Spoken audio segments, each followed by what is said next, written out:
Thank you. Should I be gabbing more? I'm not gabbing.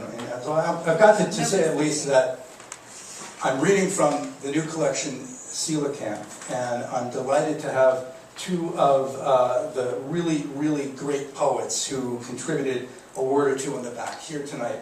Nemo Hill. Thank you, Nemo. And my co-feature tonight, Ernest Hilbert, also. And Rose Kelleher, who might be watching in internet land. The book is called Coelacanth. The fish raises its head in two of the poems, several times in the one I'm about to read, because it is a villanelle. You're probably familiar with the coelacanth. It's that fish that was once thought to be dead and is now thought to be endangered. The most endangered species in the world, right? Yeah, I thought it was dead too. There's three of them. Three of them? I think there's three. All you need is two, man. They're all right. They're going to get by. They're fine. The thing you might not have heard of is the chupacabra. The chupacabra, okay. The chupacabra is a Mexican vampire, except, you know, the science people tell you that it's roadkill. People call it in. It's usually a dog. Okay? So here's one of my tirades against the Western science establishment. Yeah. It's funny. Under glass. Mythology has reached a sorry pass when ologists start bringing out their dead.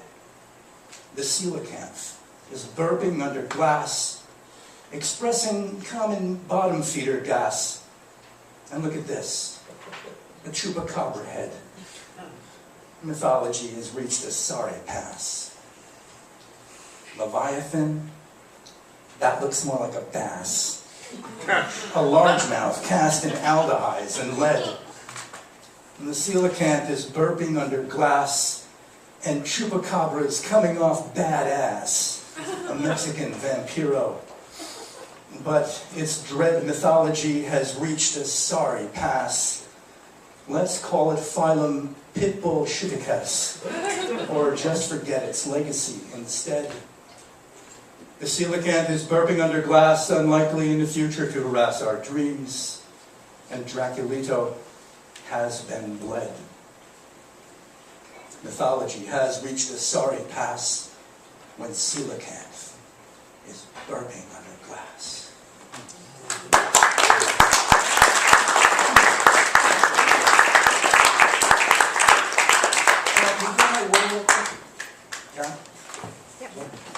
You know, once I lean into the Western chemical and science enterprise, I don't let up. This week, actually, I traveled to Washington to meet with my colleagues. Last year, when we went on this trip, a person about half our age came in to tell us how to write headlines and give us exercises to do it. I proved that I needed help with the headlines, but I got a poem out of it. Permanent lunch. The nanotech adhesive in the paste of peanuts, pulverized in peanut oil, might give the guy in R&D a taste of his own medicine. For he who spoiled the stable condiment with tiny glues designed to boost surfactants in the spread may gain the world in SKUs, but lose his soul between the jelly and the bread.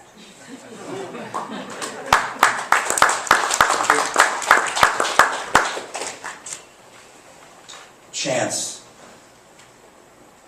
There was no excuse for our behavior.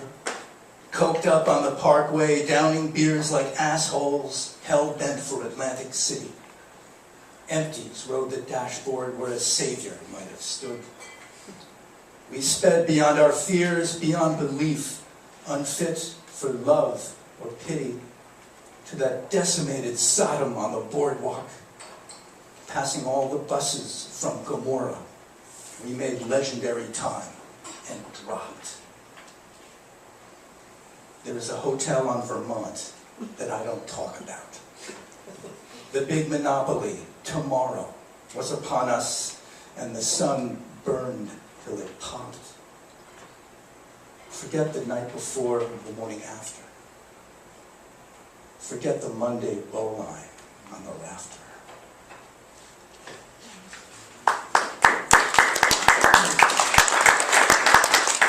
I have one more, but not before the real hard sell on the book, and that's the art. The cover is a skull, let me hold it this way, done by Johnny Pagnaran, who's not here again, who painted it on a Metro card. I own the painting. It is on a Metro card in a series of painterly portraits, nudes, and skulls that he did on Metro card. Flip it over, and there's a portrait of me done by my friend Todd Grossbeck from a photo he took of me at the Hagerstown, Maryland Mummers Parade in 2010. I'm clearly perplexed, if not pained, at this photo. He introduced me then, Todd, to Neil Holmes, master of the snowman, who provided the frontispiece. Now, it's called Coelacanth. It's got snowmen and a skull. The best explanation of what I was up to is actually Ernest's blurb in the back. I think that I have to read it again. How's it go? I keep forgetting it. I have people who write those for me. Right, you got to buy the book to read the blurb. Buy the blurb, okay? Never thought of that one, huh?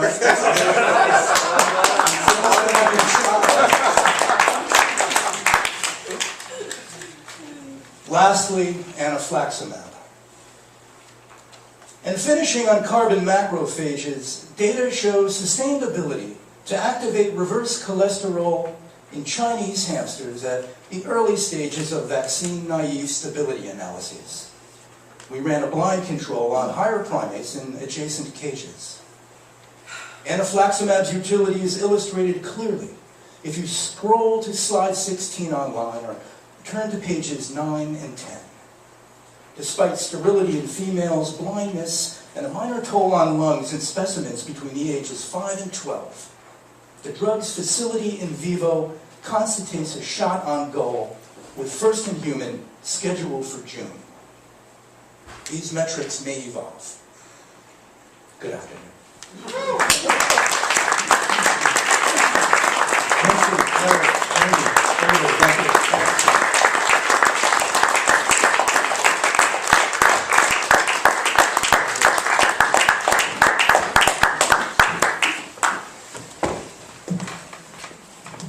Now here's the thing.